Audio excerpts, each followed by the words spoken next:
Hey, welcome back everybody. Well, today is a glorious autumn day, so I can think of nothing better to do than take the Triumph out down to the beach.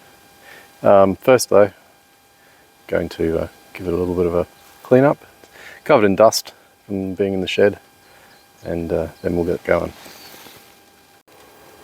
Alright, that was short and quick. I like to just use a dry wash rather than get everything wet. So there she is.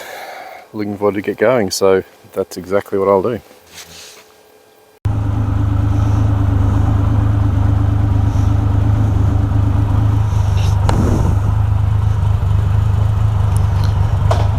Alright, all juiced up. Ready to go. It's not a perfect day in paradise weather-wise, but still absolutely nothing to complain about.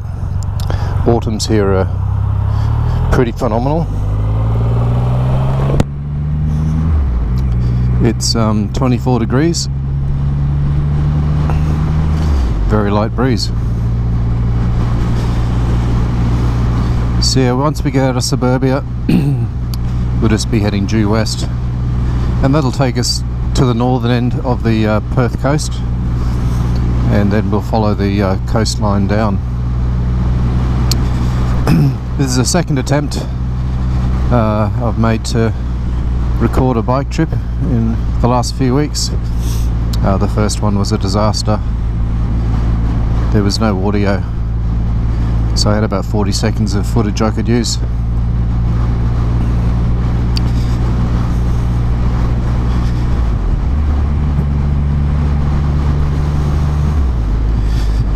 So yeah, I've been thinking about what I have to do tomorrow, strangely, and that is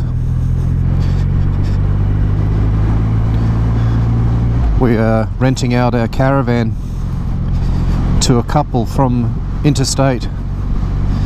They'll be flying into Perth on Sunday, and they'll be taking it up to Exmouth, which is sort of middle of the way up Western Australia on the coast, and it's where the full solar eclipse passes over in I think late April 21st or something.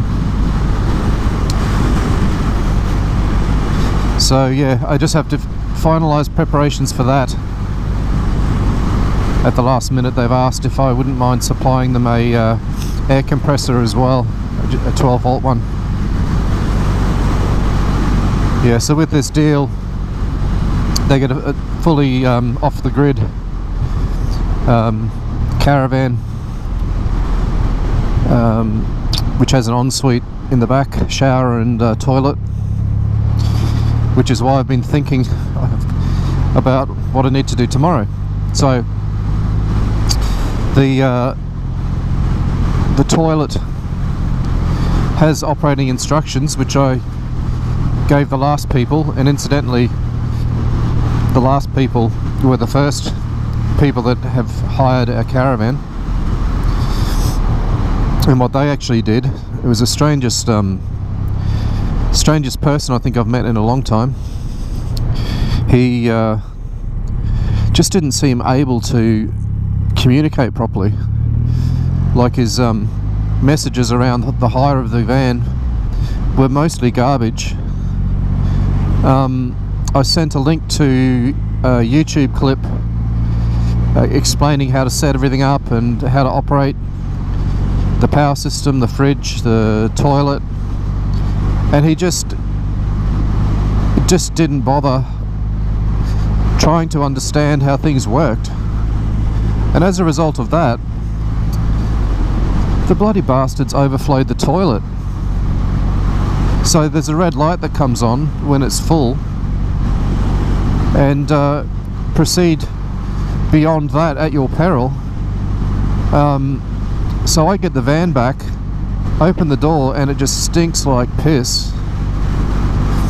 And when it overflowed, the only way to get it out is manually by hand. And I was like, oh, screw that, I'm not going to stick my hand in someone else's bloody toilet water. So I got the hose out, gave it a bit of a blast with the hose, and after a minute or two I was thinking, where's all this water going? It's not coming back out again. And yeah, sure enough, it had gone in all the cupboards, into the void behind the ensuite. Yeah, long story short, it was an absolute debacle. So this time round I'm going to be putting up some laminated instructions, which will say in fairly clear terms, if you see the red light, stop pissing in the toilet. Fortunately, most people don't go number 2 in the toilet, as a general rule in the caravan kind of groups, because they don't want to clean up their waste. Anyway, too much info really, but yeah, so I got to get the van ready, and that includes some choice signage, but it's a reasonable deal. I mean, the van would just be sitting there anyway, and I can get $100 a night for it, so that's that. So yeah, we're heading west now, get a good perspective of these power lines, and like I say, this will take us more or less arrow straight road to the coast in about 25 minutes. I'm not going to record the whole thing. I just thought I'd start with a bit of thoughts on what's going to occupy some of my time. I've made another mini video. I put it up briefly, and then thought, you know what, let's mix the content up a bit. There is a risk of just burying myself in the mini project and just putting mini video after mini video. It's taking a long time to actually do so.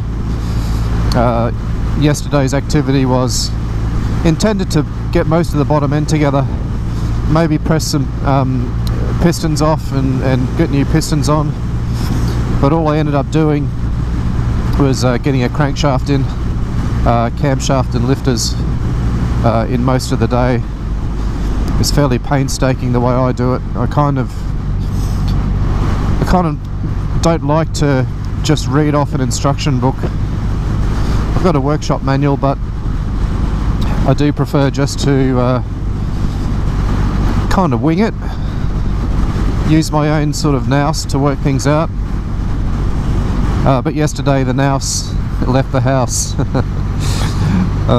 There was a few what I would call opportunities to criticize, self-criticize.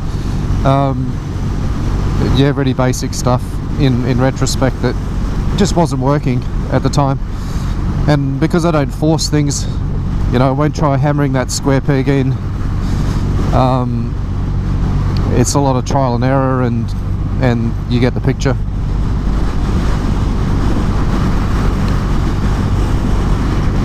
Yeah, so I haven't spoken much about the bike in a little while.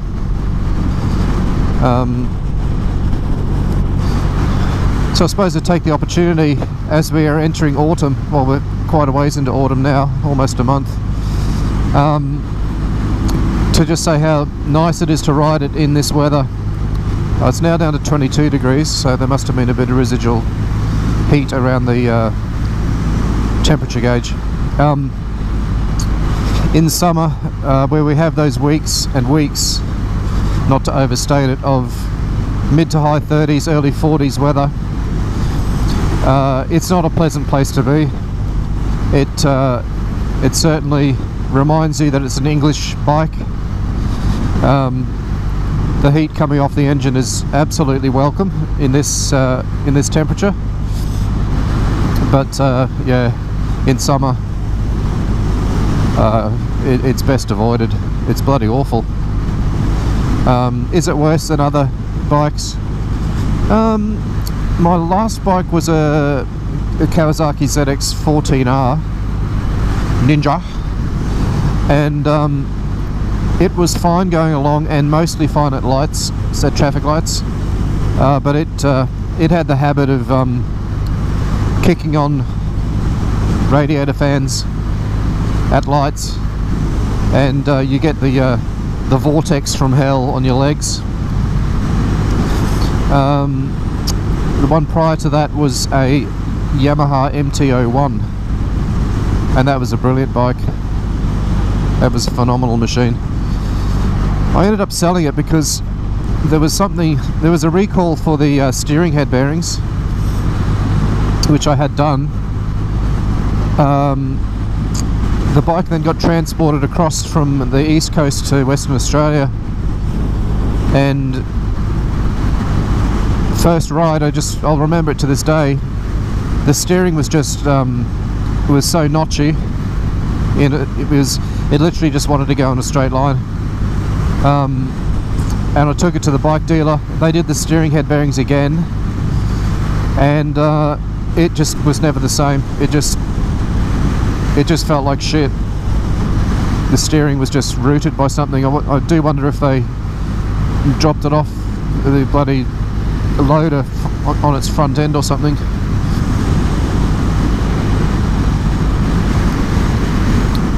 Yeah, nice bike though. Big 1700 V-twin. It kind of, I think they were trying to usher in a new category called Torque Sports.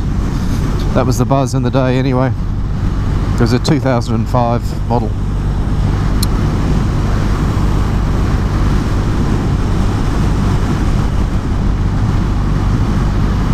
Alright, well that's gonna do it for me. I'll resume when we get to the coast.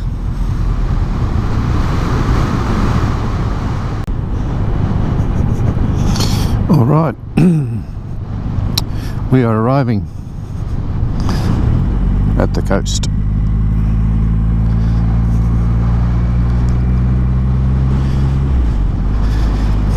Yeah, so on more bike related thoughts, I stopped at whinging about how hot it can be and how nice it can be in this weather. What's it like to live with? Oh mate, it's the best bike I've owned, without a doubt. The way I ride it in urban areas, I keep the revs, you know, between 2,000 and 3,000.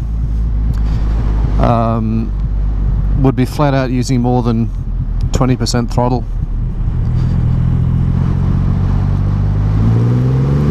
That's full throttle, and low RPM. It just has so much torque.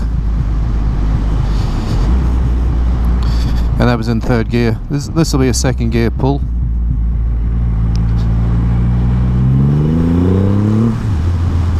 So yeah, it's crazy. When I'm fanging it, I don't use the clutch to go up the gears. Don't need to. It slows you down. It's perfectly able to quick shift. And that was a pull from 1500 just then. Fuel consumption, not that that's on a lot of people's agendas when they buy a bike, but I haven't reset the average since I came back from Brisbane. In actual fact, I think I need to turn around. Yeah, I haven't reset it, and it's averaging 5.5 litres per 100. I'll drop the MPG equivalent in UK and US units. Which reminds me, folks, why can't we bloody agree on a metric system?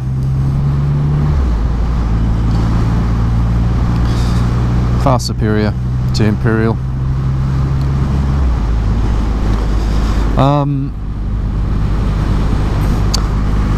Criticism in an urban context would be that it's just a little bit too wide in the bars to feel comfortable lane splitting. Here it's, in case people are wondering, it's actually a legal move in Western Australia. provided that you signal correctly. You can't just weave in and out, and you have to observe line markings and the like. So you have to do everything legally, but you can share a lane. That's probably the summary. Okay, so now we're heading south on the coastal road.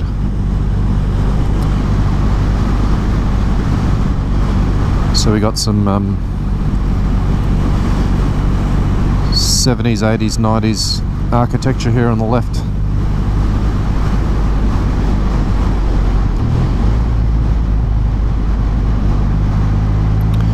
Yeah, so the bars are a little bit wide.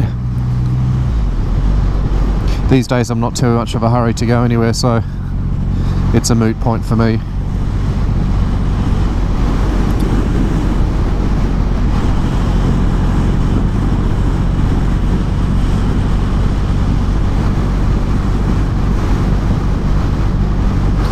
There's a bit of gentrification going on here by the looks.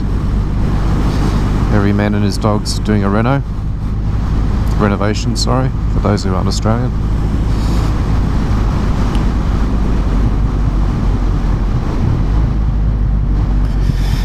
Biggest disappointment with the bike was the rear brake situation. The famous or infamous sudden loss of rear braking.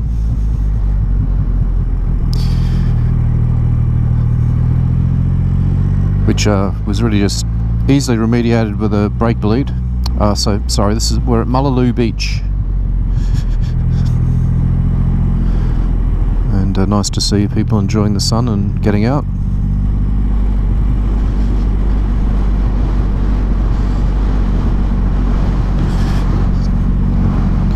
There's a scooter, not a scooter, a trike. Everyone sitting having a bit of lunch at the dome. Yeah, so back to the bike topic. That was the biggest disappointment, really, on how Triumph responded to it, I'd say. I wrote to them and explained what had happened, and they literally didn't respond to me. They said, we'll look into it. Other than that, the machine is of a high quality.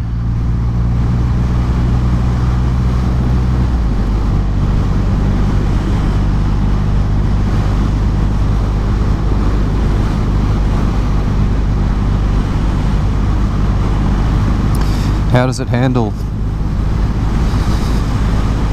It handles like a big machine with an extra wide rear tyre.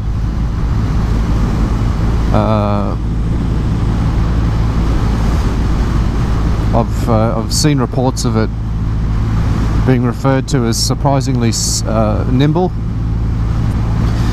Yeah, I'm not having too much of that, having come off sports bikes onto this one.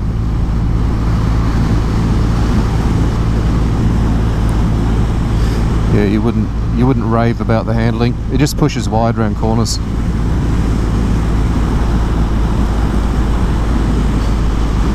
I wouldn't feel comfortable trying to scrape the foot pegs. Not my style of riding anyway.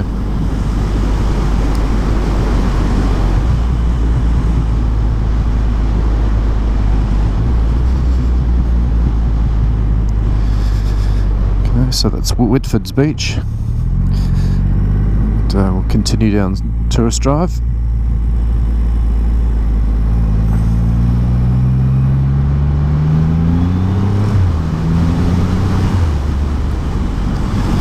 So we've covered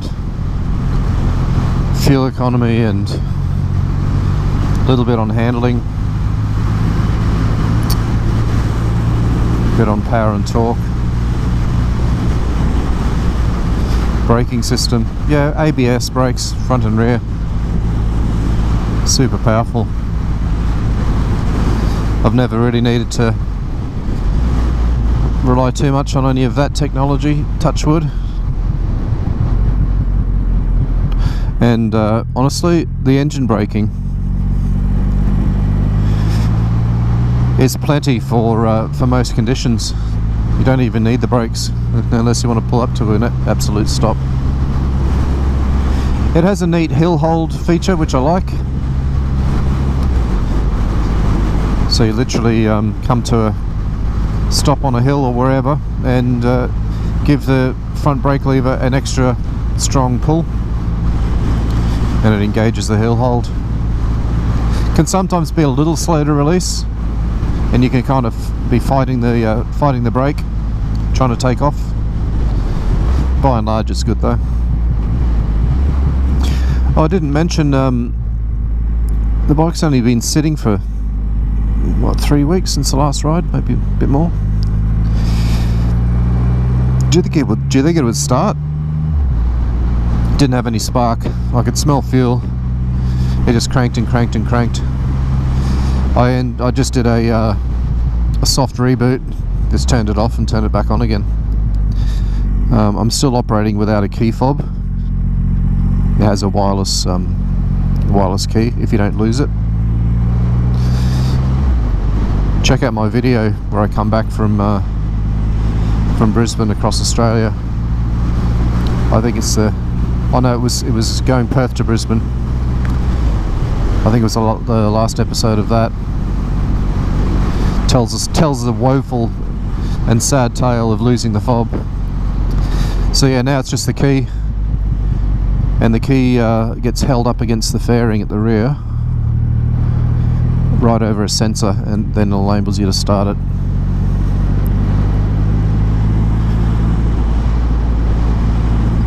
There's a Hillary's Boat Harbour trying to be Blackpool, UK.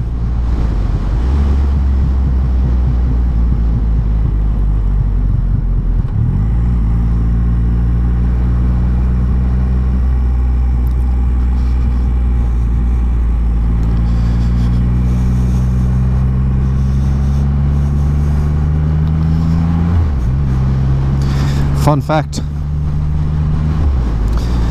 Perth is in the mix for the longest city in the world. It's 150 kilometres long, nearly 100 miles long, from Mandurah in the south up to, I want to say, Yanchep.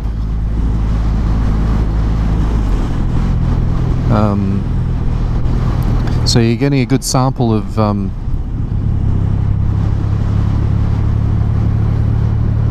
that extent of the coast. One of our favourite beaches is just this one here.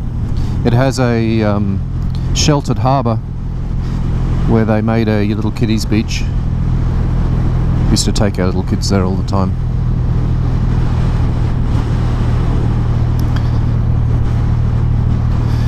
We actually were part of that surf life-saving unit there when the kids were little. My son was a fairly avid swimmer, so we thought, hey, we'll get him into surf life-saving, and he did enjoy it. Him and his mate Alec used to go together. G'day Alec, hey Hamish. And they did used to screw around a lot together. Instead of listening, you know, when you got all that sand to throw at each other, why would you listen to what's been told?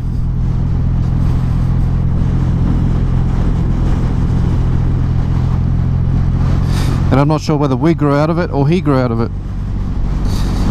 After the passage of time, you kind of forget these things. Needless to say, we stopped going.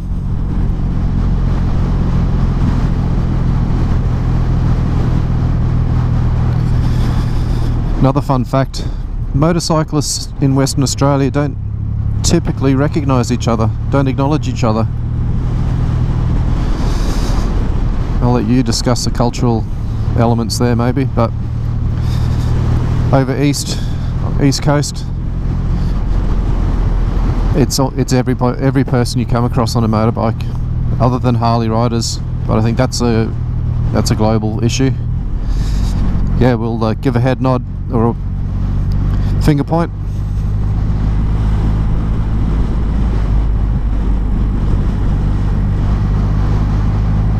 That leads me to a pet peeve, actually. You buy a car that,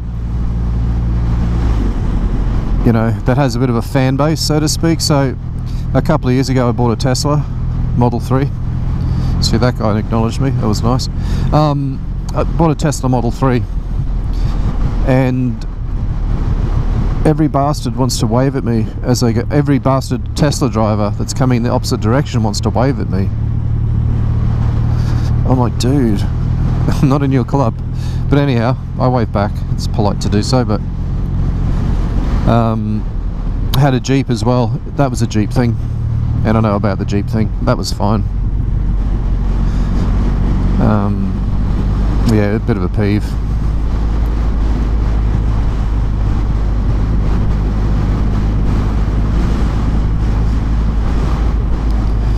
So as we're coming along here, you're probably already noticing that it looks like real estate values are well established in a high range. Some really nice places here.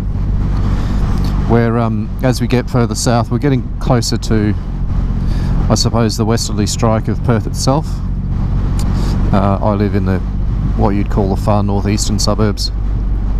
So when I come directly due west, I'm still quite a ways north of Perth.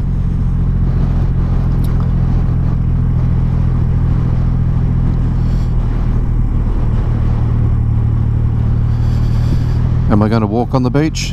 Hell no. Wearing full motorcycle gear here. I'm not that kind of vlogger to wander down the beach carrying a helmet and a jacket.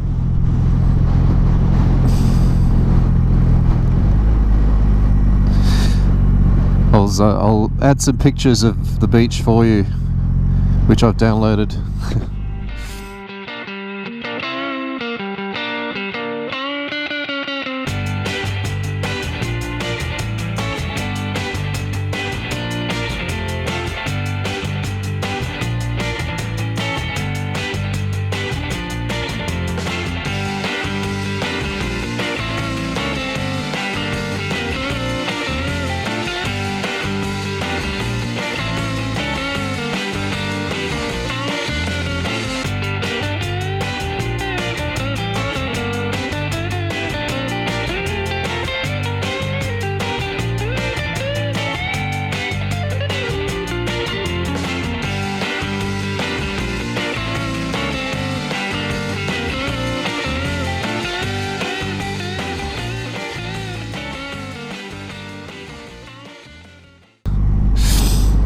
Here's a good shot. Now, I'm conscious that GoPro doesn't give you the full perspective because of the fishbowl lens, but you can see Fremantle off in the distance down there. Ignorant prick wouldn't give me the time of day just then. Yeah, and again, you probably can't see out to the coast there, sorry, out to the horizon, but there's a whole bunch of cargo ships.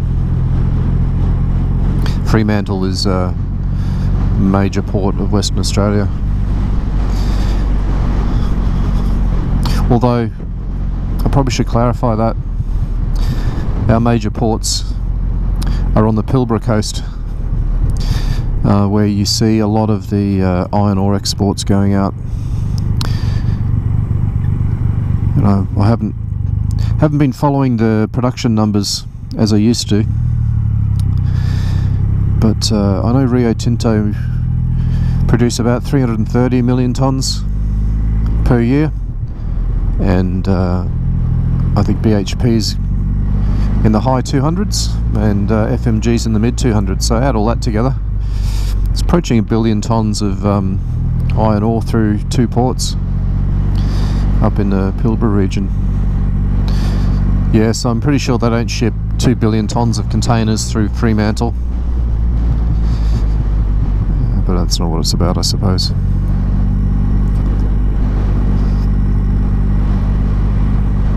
Yes, this is very pleasant. I'm really enjoying this. Rambling along, but Just a nice slow pace. Watching all the people do their exercise.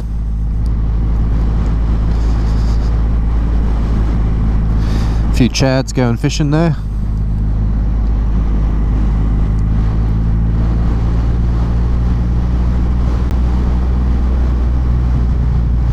And hopefully this dispels a bit of a myth that Australians wear budgie smugglers everywhere. Not in WA.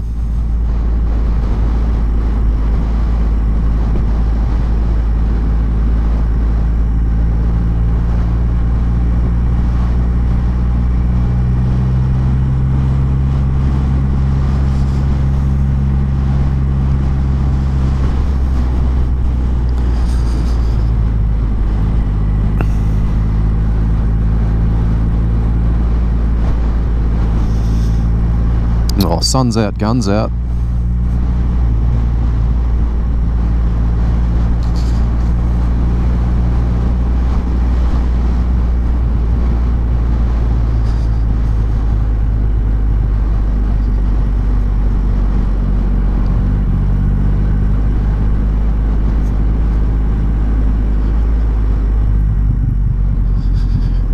Yeah, this wants me to go, if I'm to stay on the tourist drive, wants me to hang a lefty here.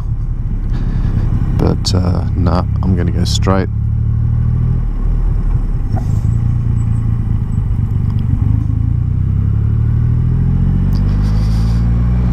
Oh, nice Focus RS. I've seen some of those on carsales.com.au, and they're selling at a greater price than the most recent Focus RSs. I bet it's that bloody sweet as Volvo 5-cylinder turbo that's in them.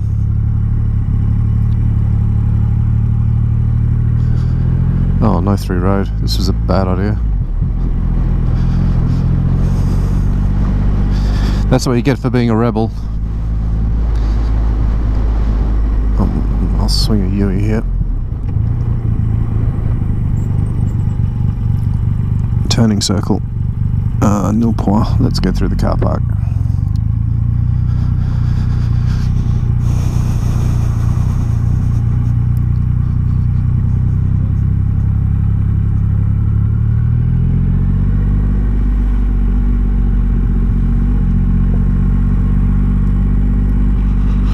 We shall pick up the tourist drive.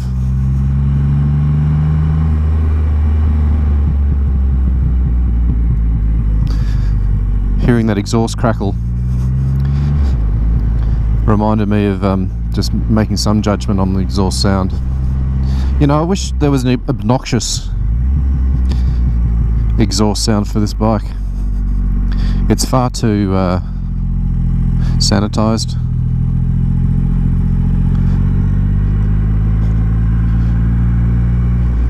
I want to put 3 straight pipes on it.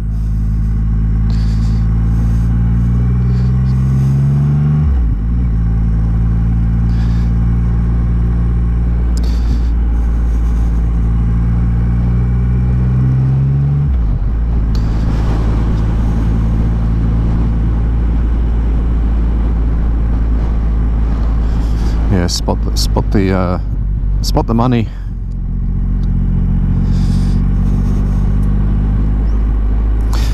Again, it's been a while since I've looked at property prices around here, but they'd be in the low multi-millions. I think you'd struggle in the $1 million to $2 million range to find something.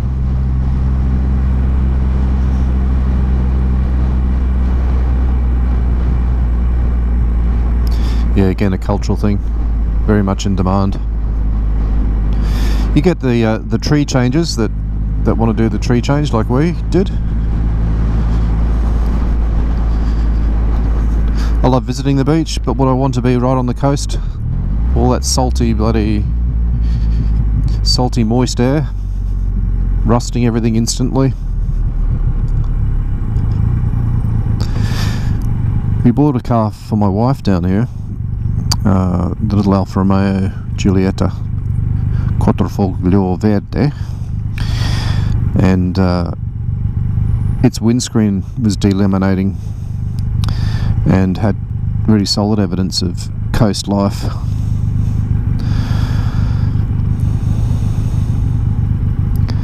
Yeah, a bit of a choice.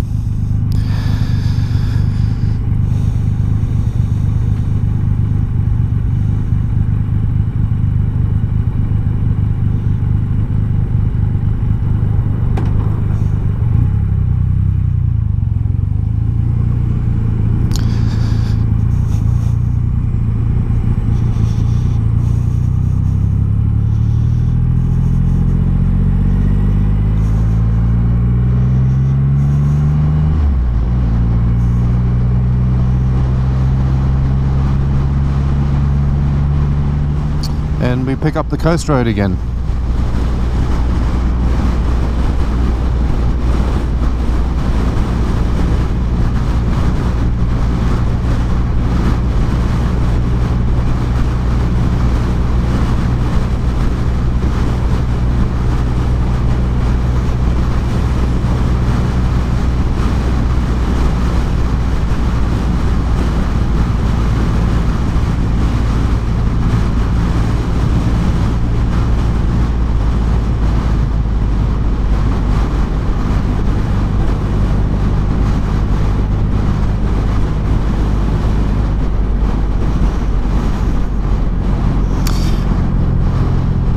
Yeah, these apartment buildings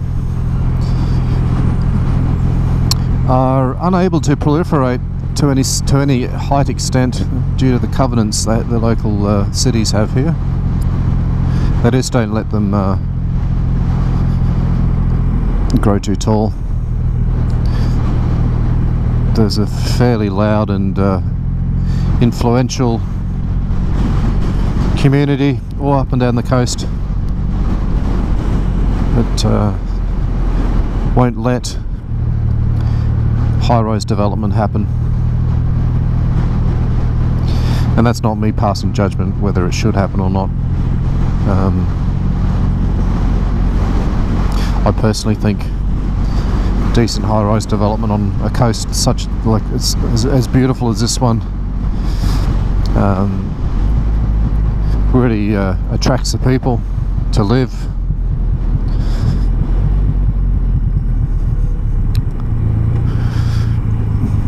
Seems to me that quite a lot of things that Perth is based upon are way too narrow in their focus. For example, mining and energy, natural gas and iron ore, if you simplify it a little.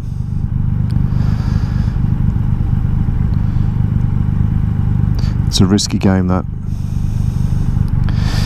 If the iron ore ships stop turning up, Western Australia is in deep doo-doo.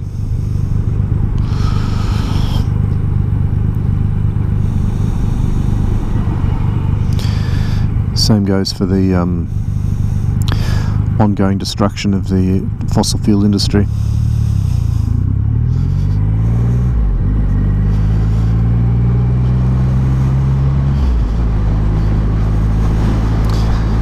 Yeah, in fact, I think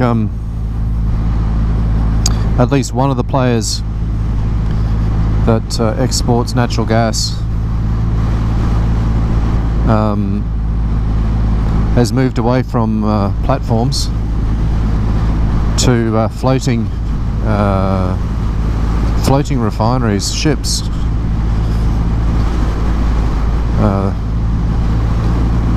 Arguably because of the uncertainty. Why would you invest in fixed infrastructure?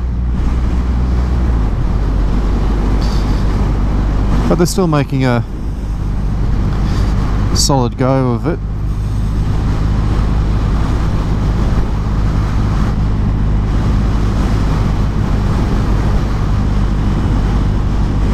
Oh, beaches and dogs. I just saw the sign to the dog beach there. We took our dogs here last weekend on Sunday to catch a bit of a sundowner. And to give my son the opportunity to gain some more experience driving after dark in a strange car.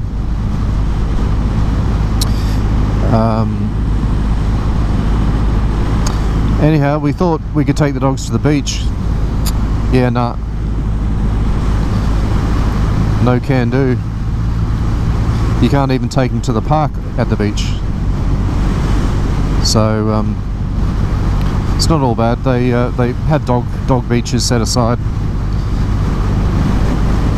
and curiously they have a dog beach that is a shared.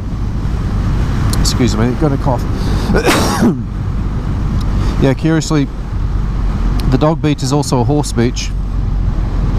There's signs showing where the border between the horse beach and the dog beach is. Surely that can't go well for either horses or dogs if they don't want to play together very nicely. I know our dog Jake would want to engage and play with a horse. Yeah, so learning to drive in Western Australia. The kiddies have to get an app on their phone to record the hours that they do. There is no manual method whatsoever. You can't submit paperwork. The app actually records what you're doing in real time. You can retrospectively add hours in, but there's a limit of 10 hours that you can put in that way. It also asks you to classify the style of driving that you've done,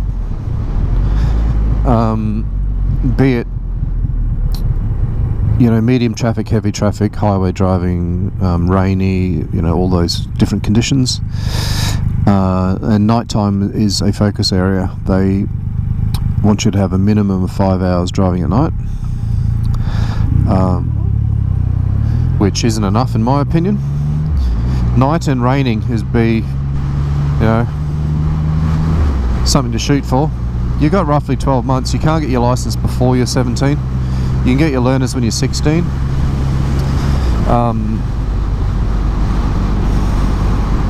So yeah, you set yourself off, and when you finish the journey, I have to break out my finger if I'm the one that's accompanying him, and make a mockery of my signature on a small telephone screen, which is then captured and stored. So yeah, respectable system. And you have to get 50 hours in total. Then of course pass the test at the end. The current scandal is that if you try and book your driving test when you turn 17, because that would be the goal, you know, be ready by your 17th birthday. There's no appointments available in the 12 months from today. There was a big COVID backlog, and as a result of that, yeah, people just aren't able to get their licenses, and people are crying foul, as you would. You know, my daughter's turned 18 and she still can't get a driving test. How's she supposed to get to work apart from public transport? So yeah, apparently they're trying to address that situation, but it's not great. Believe it or not, the way you can book a test is you don't try and book into the future. You sit there at your computer and hit the refresh button on the interview booking page, and you just keep hitting refresh for as many hours as it takes for one to be given up. People kind of get, for a number of reasons, but one of them, they get cold feet on the day of their test and just give up their appointment.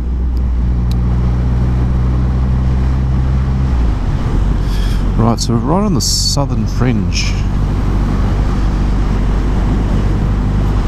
I feel like we're going to run out of tourist drive. Yeah, so my son's got, he's had a drive in the Tesla.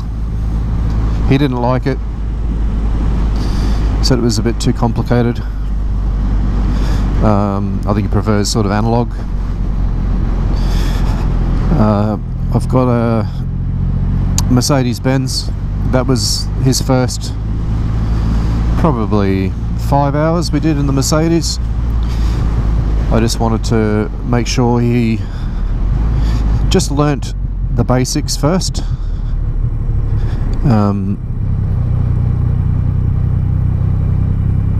The basics being, you know, road position, road rules, signalling your intention, braking before getting into a manual car. Here's another tangent. In Australia, you have to be passed out to drive a manual car versus an automatic car. So if you rock up to your driving exam in an automatic car, you'll get a license to drive only an automatic car. I'm not sure where it is, whether it's like that elsewhere. So yeah, we're insisting that our kids get passed out on manuals. A lot of the jobs in the primary industries rely upon, you know, off-road vehicles, which are typically manual, although a lot more are becoming automatic. And I think it makes for a more fun drive. Anyway, it's doing them a favour. Right, so we're turning right here. This was the arrow for the tourist drive, and they want us to keep right. Okay. Did I blow through a stop sign? Yep, that was pretty shitty. Sorry. Yeah, so he's gone off the Mercedes-Benz now. He's driven the Rolls-Royce. He just kept saying as he was driving it, "Oh, it feels so weird. The steering feels so loose." I said, "Mate, that's light steering." And he gave him a lecture on the design philosophy of Rolls-Royce, that all the controls be feather light. But yeah, his main rig is my wife's, hello Claire, Alfa Romeo. That's a manual, and it's the most, not the most, it's a very, very sensitive car to drive. Very light clutch, very responsive accelerator.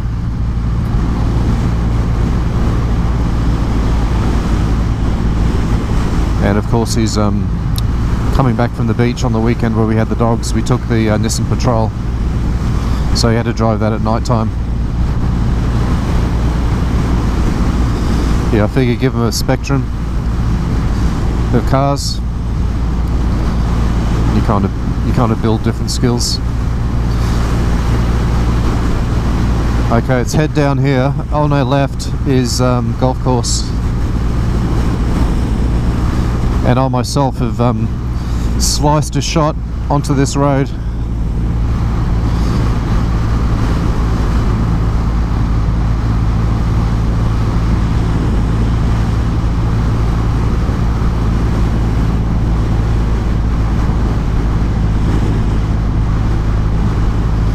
I applied for a job down here, quite a ways further down here, a few years ago. It was with one of our government contractors, a massive shipbuilding company that builds Navy ships, and at the time I was concerned about the commute.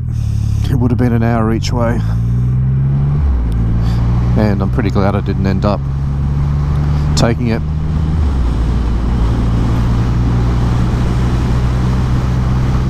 Alright, we're arriving at the city of Fremantle.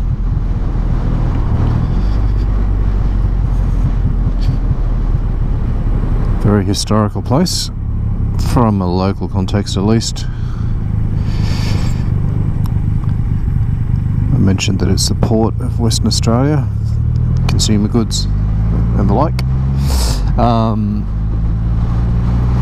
Also had a really bloody notoriously awful prison, sort of a colonial style that just didn't ever get updated.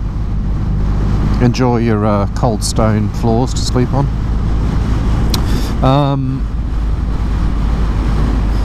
America's Cup was run down here, and we won it. That's a yachting race, for those who don't know what it's about. Quite famously won it. And it's kind of the hippie, artsy, cultural, I think Fringe Festival is run down here. Very liberal kind of area, not liberal as in Liberal Party of Australia. And lots of historic buildings and things like that. Good markets, well, at least they used to be good. I think these days, and it's been a long time since I've been here,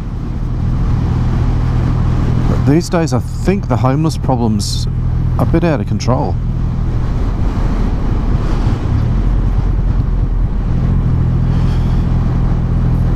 The same kind of in fact, we'll do our driving around and we'll see. Similar factors to other areas that have homeless issues. Number 1, mental health. Number 2, lack of public housing. Number 3, access to drugs and alcohol, hand in hand with the mental health issue. Small handful just prefer sleeping rough. But it is a very complicated problem, as I think everyone would recognise.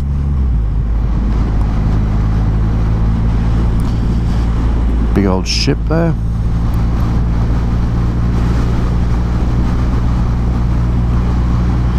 This is our Swan River Fremantle traffic bridge. Bit of a container rainbow.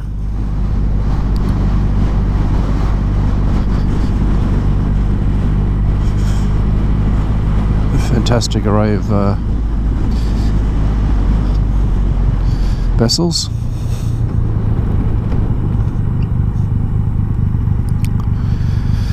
We're advertising a street arts festival here. That's kind of a good summary of Freo, really. Do we think that's animal exports on the mole, the orca ace?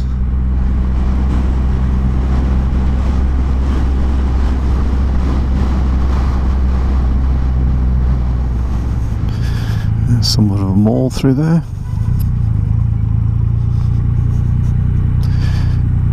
And you do get an appreciation for the 1800s architecture around here.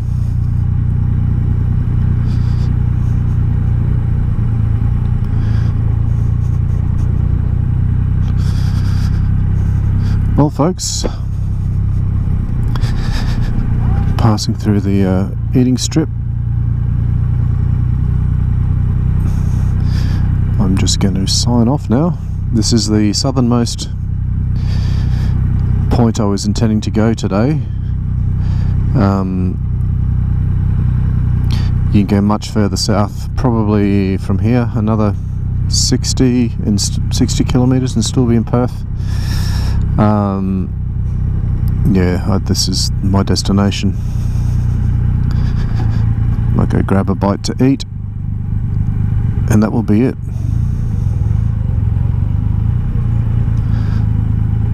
The markets, so the big Freo markets are in there. Haven't been there for yonks. Anyway, thanks for watching. Stay safe, everyone, and I'll bring you along for another ride soon.